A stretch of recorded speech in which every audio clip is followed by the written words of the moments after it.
Hi guys, so I'm going to show you how to do today is I'm going to show you how to factor a polynomial when your a value is greater than 1.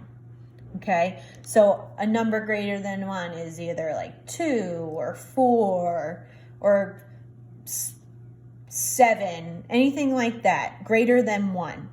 So remember, you're factoring a polynomial where you have ax squared plus bx plus c, where a, b, and c are some type of number, okay? And what you learned before break was when your a was equal to 1, where it was just x squared. But now you're going to have a number in front of the x squared, some type of number that's going to be greater than 1. So there's a special thing that you have to do. When you have an a that's greater than 1, you are going to multiply a times c. Okay? You're going to multiply your a and your c together. Okay? But when you are factoring, the first thing that you always need to remember, which I'm going to write this down, always look for a GCF first. Always, always, always. Always look for a GCF first, okay? So we're going to do 5 examples. Our first example, number 1, is going to be 5x squared plus 15x plus 10, okay? So identify your A, your B, and your C. Your A is 5, 15 is your B, and 10 is your C. Okay? So, like I said in the starred statement, always look for a GCF first. That means your greatest common factor. Always look to see if there is something in common between the 3 terms. Okay? Now, let's start with a number.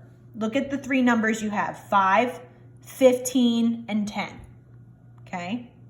What is the greatest factor that I can pull out of this polynomial? And in that case, it would be 5. 5 goes into 5 itself 1 time, 5 goes into 15 3 times, and 5 goes into 10 2 times. So what I'm going to do, I know part of my GCF in this case is 5. Now you got to look at your variables. I have an x squared here and x, and there's no x here. So can I pull out an x? Do they all have an x in common? No. So your only GCF here is a 5. Now it's time to figure out what's left over that you're pulling the 5 out of. Okay, so if I pull a 5 out, what's the only thing I have left over in the first term? X squared. Plus, how many times does 5 go into 15? 3x times. How many times does 5 go into 10? Plus 2. There's no variable, so there's not going to be a variable here. Okay? So now, I need to see if I can factor this polynomial. Okay? So since my leading coefficient is 1, I have to figure out what multiplies to positive 2 that also adds to your middle term, positive 3. So what are my factors that multiply to give me positive 2? Well, 1 times 2 does. So now let's see if that adds to 3. Does 1 plus 2 equal 3? Sure does. That checks out. So these are your factors. So that's going to come, you're going to bring your 5 down because that's your GCF. And now that we know our 2 factors are positive 1 and positive 2. So it's going to be x plus 1, x plus 2. And that's your final answer. So that was kind of like a review from last week's when factoring when a equals 1. Okay, but you still need to know, you still need to look for a GCF. So now let's go to example 2. Number 2 is going to be 4x squared plus 13x plus 3. Okay, I have my polynomial that I'm going to factor, and I need to ask myself, do I have a GCF to pull out? Is there anything in common between the 4, the 13, and the 3? Actually, there's not. Is there anything in common between the x squared, the x, and no variable here? Nope. Okay, so there's no GCF in this case. So now you have to multiply. This is your A, your B, and your C. This time you have to multiply your A times C. Okay? So what is A times C? That's 4 times 3. We need to figure out what multiplies to give me 4 times 3, which is 12. That also adds to give me my middle term, positive 13. Okay, so what are my factors of 12? Well, I know 4 times 3 gives me 12, but does 4 plus 3 give me 13? No, that one's out. That gives me 7. What about 12 times 1? 12 times 1 gives me 12, but what about 12 plus 1? Does that give me 13? Sure does. So now these are your 2 factors that you're going to use. Circle them. And what happens now is that these 2 factors are going to replace your middle term. So what you're going to do now is you're going to bring down your first term, because you're going to use that. And now you're going to replace these 2 factors with this middle term. So this 12 becomes a plus 12x plus 1x, and then bring down your last term, plus 3. So now you have a 4-term polynomial that you're going to split down the middle like that. Once you split that down the middle, you're going to find the GCF of both pieces.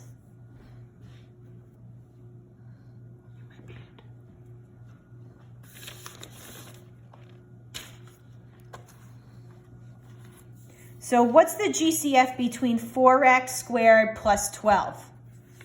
Well, is there a GCF between 4 and 12? Absolutely. That would be the value of 4. Is there, oh, I forgot to put my x next to the 12. Is there an x in common? Yes, only one x. So now we have to figure out what's left over inside. Okay? So if I pulled out a 4x, what's the only thing left over? Just an x. Plus, if I pulled out a 4x out of the 12x, what's the only, how many times does 4 go into 12? 3 times. So I have an x plus 3 in the middle. Now, we have to figure out what's the GCF between 1x plus 3. Well, the only GCF in this case is positive 1. So what's going to be left over if you pulled out a 1? Just an x plus 3. The goal here is to make sure you have identical twins in the parentheses. So see, you have an x plus 3 here. Well, guess what? You have an x plus 3 here. That is one of your factors, x plus 3. So those are done. Your other factor is going to be the GCFs that you pulled out in the front. The 4x plus 1. 4x plus 1. And now your polynomial is factored. Let's do another one. We have 3 more to go. So this is going to be example number 3. I have 3x squared minus 7x plus 2. This is my A, my B, my C. Now, do we have a GCF to pull out? That's the first thing you ask. I have nothing in common between 3, 7, and 2. That's out. I also don't have anything in common with the x values, the variables. There's no variable to pull out. So now this is where you have to multiply a and c. So what is a times c? 3 times 2. What multiplies to give me 6, positive 6, that adds to the middle term? What's the middle term? Adds to negative 7. You got to take the sign in front of the number. Okay? Adds to negative 7. So what are my factors that multiply to give me 6? Well, I know positive 2 times positive 3 gives me 6. But does 2 plus 3 give me 7? Negative 7? No, it gives me 5. This is out. What about 6 times 1? Well, 6 times 1 gives me 6. Does 6 plus 1 give me negative 7? No, it gives me positive 7. I need a negative 7, so we need to figure out what my signs are going to be. Well, negative 6 times negative 1 gives me positive 6. 2 negatives give me a positive. So now let's see. Is negative 6 minus 1 equal to negative 7? It sure is. So these are the factors you're going to use. So these two factors are going to replace this middle term, negative 7. So bring down your 3x squared first. Then we have minus 6x minus 1x. Those are the two factors we're using, replacing the middle term. And bring down the plus 2. So you don't touch the first term and the last term. Okay, you just bring them down. Now you have your 4-term polynomial, and they call this grouping. We're going to factor by grouping. So you're going to split it down the middle like that. Split it right down the middle. Once you split it down the middle, you're going to look at your first part and look for a GCF. What is your GCF between 3x squared minus 6x? Your GCF is 3x.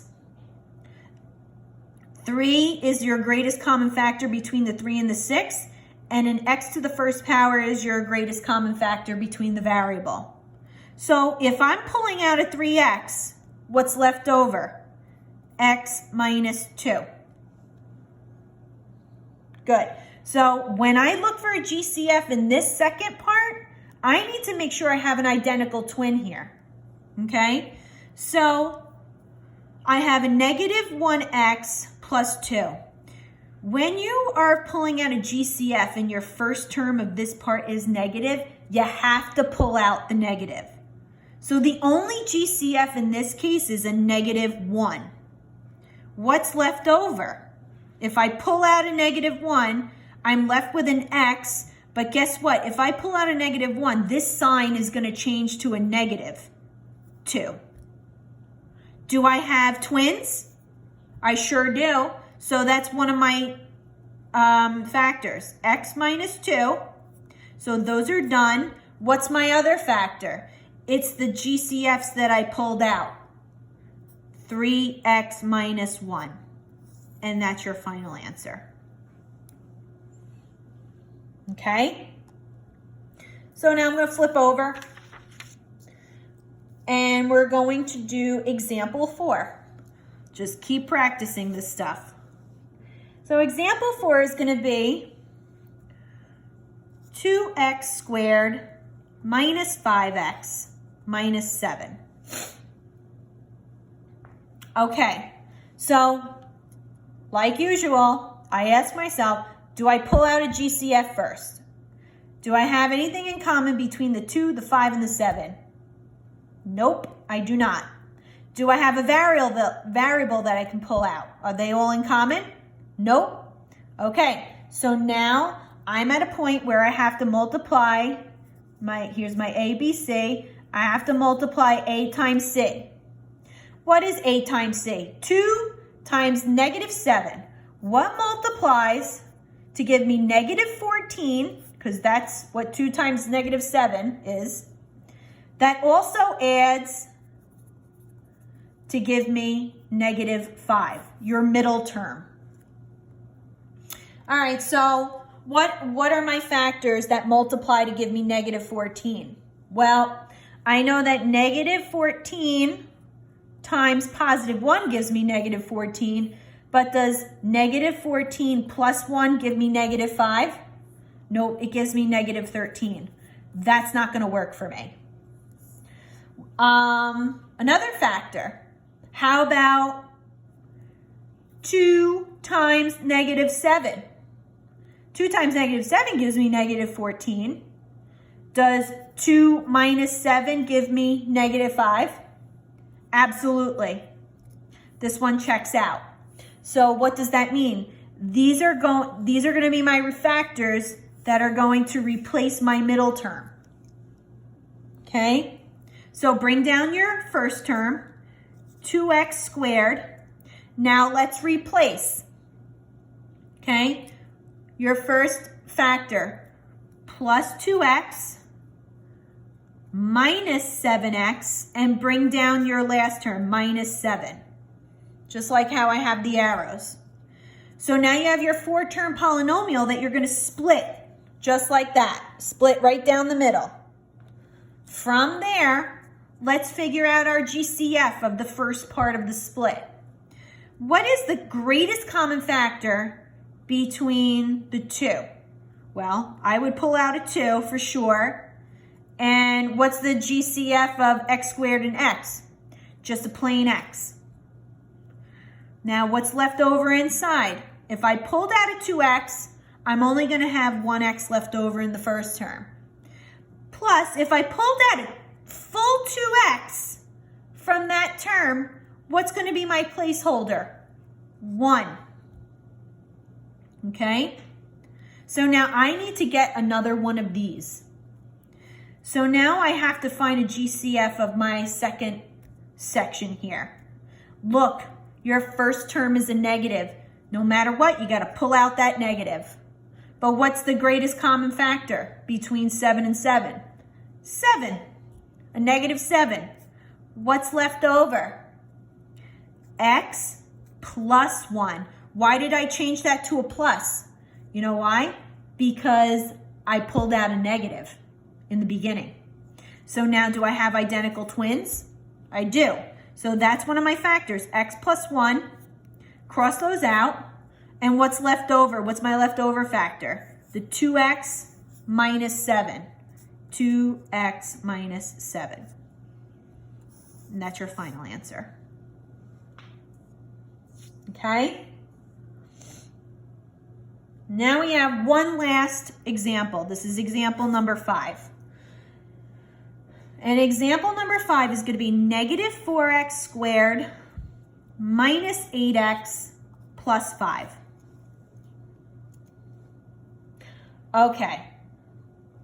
I'm specifically doing this example because we have a negative in the beginning. Okay? That's also part of looking for a GCF. And for that GCF, in this case, there's no number in common with 4, 8, and 5, unfortunately. And there's no variable I can pull out because this last term doesn't have a variable. So the only GCF in this case that I can pull out is a negative. So you're going to pull out the negative, have a negative, and then I'm going to make these brackets. A bracket. The reason I'm making these brackets because we're going to have parentheses, and you don't want to get confused with multiple parentheses. So I pulled out a negative. It's not going to change the numbers. It's just going to change the signs. 4x squared. Now that was negative. Now it's plus 8x. That was positive. Now it's minus 5. Okay? So now we need to multiply our A and our C together. What multiplies to give me negative 20 because positive 4 times negative 5 is negative 20. That also adds to the middle term. Adds to 8. What are my factors here? Well, I know negative 5 times 4 gives me negative 20, but does negative 5 plus 4 give me 8? No, it gives me -1. That's no good, okay? I know that -20 times 1 gives me -20, but does -20 plus 1 give me 8? No, it gives me -19. That's not going to work for me either. What's another factor? How about -2 times 10? That gives me -20. Does -2 plus 10 give me 8? It sure does. So these are the factors I'm going to replace my middle term with. These are going to replace the 8x. So bring down your negative right here, negative. And here's your brackets, okay? And then bring down your first term, 4x squared, okay? Then you're going to replace your terms with the middle term, -2x plus 10x, and bring down your -5, your last term. So now I have my 4-term polynomial that I'm going to split right down the middle. From there, we got to find the GCF of the first part. So I'm still going to bring down my negative in my bracket. But now, what's my GCF that I'm going to pull out? That would be a 2x, I believe. 2x. What's left over inside if I pulled out a 2x from the first term? That would be a 2x minus 1. Now we have to pull out a GCF between here. What's the greatest common factor? 5. Now, no x though. What's left over inside? 2x minus 1. Do I have twins? I do have twins, so that's one of my factors. 2x minus 1. Those are done. What's my leftover factor? The 2x and the +5. So 2x plus 5. Don't forget this negative. Bring it down in the front. Now you're finished. That's your final answer. I hope this helped, guys. If you need any questions, you know how to contact me.